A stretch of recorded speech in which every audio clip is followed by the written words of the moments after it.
안녕하십니까. 안병천 회계사입니다. 미국에 거주하는 한인들이나 또는 한국에 거주하지만 미국의 부모님 또는 형제자매가 있는 분들은 누구나 한 번쯤은 상속과 증여 과정을 겪을 수밖에 없는데요. 이런 분들에게 꼭 필요하고 알고 있어야 할 내용을 시리즈로 알아보고 있습니다. 지난 영상에 이어서 계속해서 알아보도록 하겠습니다. 한국의 상속 제도 중에는 유류분이라는 것이 있습니다. 이것이 지금 현재 한국에서도 많은 갑론을박이 있는 걸로 알고 있는데요. 오늘 조 변호사님으로부터 이것에 대해서 자세히 설명을 들어보도록 하겠습니다. 먼저 유류분의 제도에 대해서 간략하게 좀 설명 좀 부탁드립니다. 한국에서는 법정 상속 원칙에 따라서 상속이 된다고 말씀을 드렸죠. 네. 그래서 내가 상속인을 지정하지 않더라도 법에서 정한 상속인들이 법에서 정한 내용대로 상속을 받게 되는데, 그 상속을 받게 된 것의 2분의 1, 2분의 1은 내가 이 사람한테 주고 싶지 않더라도 무조건 줘야 된다. 그것이 네. 유류분이라고 보시면 됩니다. 그러니까 전체 상속 재산의 반. 상속인이 유언이 없었을 때 받을 수 있는 거의 반. 그것이 네. 유류분이죠. 네. 그러면 50%의 반. 50%가 되는 거죠. 네. 그러니까 상속인이 유언이 없다면, 네. 그러면 그러니까 피상속인이 유언을 안 만들어 놨다면, 네. 상속을 받은 자녀는 둘이라면 50대 50으로 네. 받을 거 아니에요? 네. 그거의 반을 말씀하시는 그렇습니다. 거죠. 그러니까 네. 25%. 맞습니다. 네.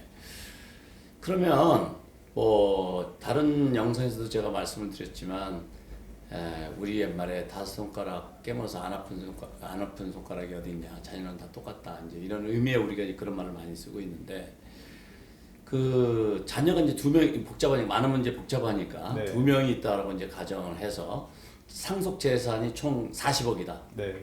40억이다. 그런데 첫째한테 난 다 주고 싶고 둘째한테는 안 주고 싶어.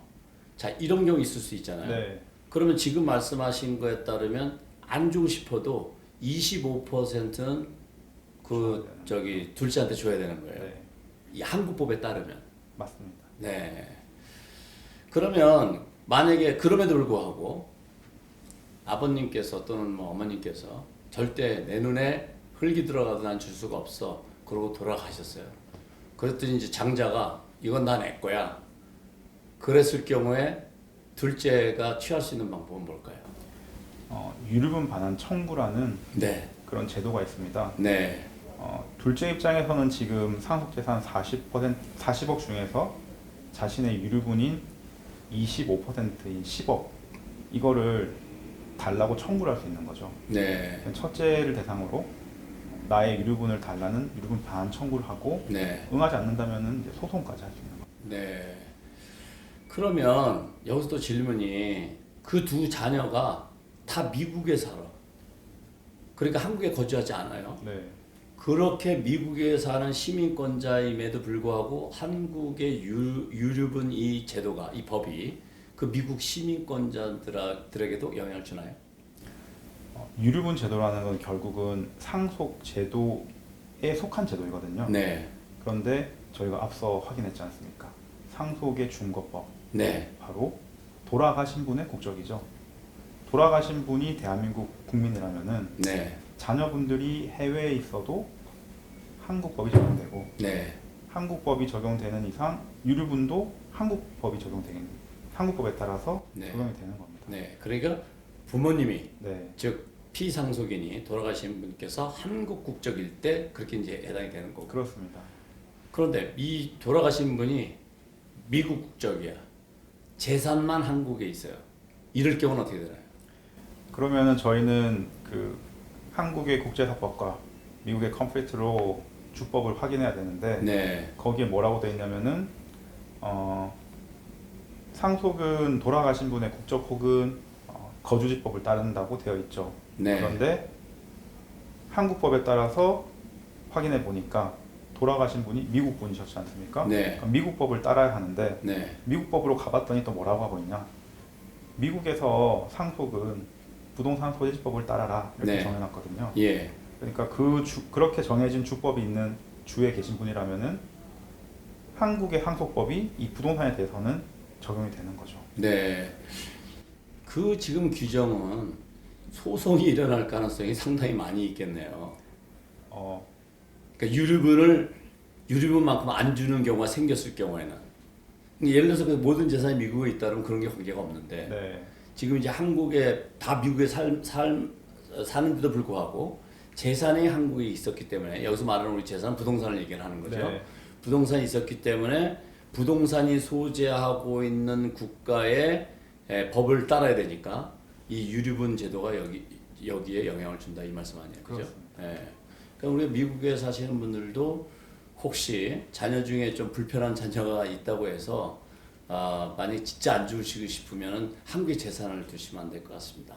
한국에 재산이 있으면 이 유류분 제도에 의해서 어쩔 수 없이 미운 자녀에게도 일정의 재산이 갈 수밖에 없는 그런 그 제도가 유류분 제도인 것이고 또 그런 제도가 지금 한국에서는 뜨거운 감자로 갑론을박이 많이 있는 걸로 알고 있습니다. 지금 실제로 이 유류분 제도에서 말이 많이 있죠.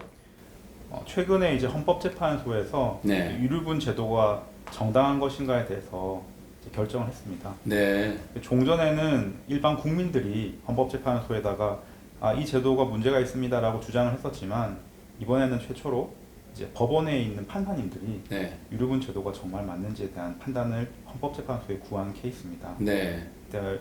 여기에 대해서 이제 유류분 제도 자체는 합헌이라는 입장에서 이제 일부 조항들, 예컨대 형제 자매에게도 유류분을 인정하는 것은 적절하지 않다. 네. 그리고 기여를 많이 한 자녀들에게 그 기여에 관한 것도 유류분할 때 참고를 해야 된다. 네. 그리고 부모인데 자녀를 전혀 부양하지 않았거나 아니면은 자녀인데 부모를 뭐 폭행한다거나 그런 폐륜을 저지른 애한테까지 유류분 인정하면 안 된다. 네. 그런 취지의 헌법 불합치 결정을 했거든요. 네. 그래서 앞으로 유류분 제도가 다소 변화는 될 거로 예상이 되지만 네. 유류분 제도 자체는 합헌적이라는 판단을 내렸기 때문에 네. 앞으로 상당 기간 동안은 존속될 거로 예상합니다. 네. 지금까지 한국법에서 정하고 있는 유류분에 대해서 이해를 해보았습니다. 지금까지 5개 영상을 통해서 한국과 미국 또는 미국과 한국에서 거주하는 한인들이 겪어야 되는 증여와 상속 문제에 대해서 기본적인 것을 이해해봤는데요. 앞으로 여러분들께서 궁금하신 내용을 좀 더 구체적으로 또 사례를 들어가면서 여러분이 필요하다고 생각되는 부분 또 중요하다고 생각되는 부분을 우리 조 변호사님과 함께 계속해서 설명드리고 이해에 도움을 드릴 수 있도록 그런 시간을 마련하도록 하겠습니다.